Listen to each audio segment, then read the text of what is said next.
I observed that some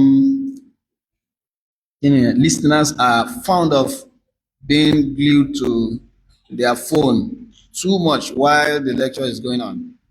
What can you say about that? Ibn al-Jawzi rahimahullah ní ká má ṣe bẹ́ẹ̀ o rahimahullah. Wọ́n tá bá ń ṣe ìdánilẹ́kọ̀ọ́ báyìí, àwọn yóò tún mọ̀ tẹ fóònù wọ́n má jà ṣe bẹ́ẹ̀ kó dáa.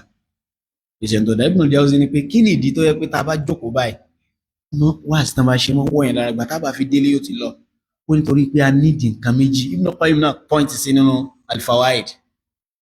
Ṣé tí Ibn Qayyim ti ẹni pé Ọlọ́run bá sọ pé inna fi dhalika la dhikra.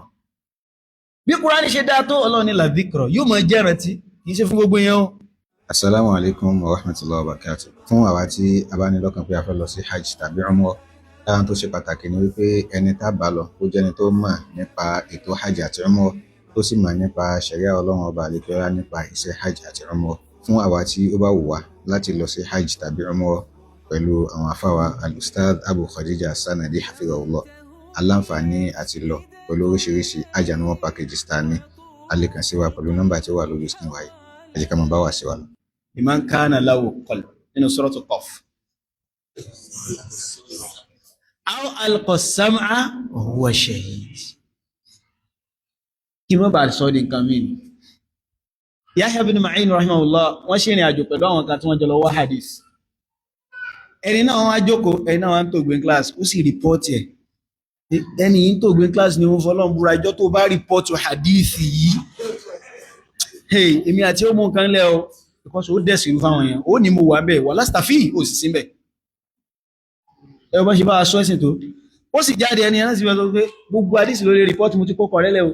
Gbogbo hadith lórí report illa haditha kadha wa kadha fa innaka na'im ó ti sọ. Tó bá wá kọ́ lọ́dọ̀ ẹlòmíì report pé wa qad katabtuhu min fulan.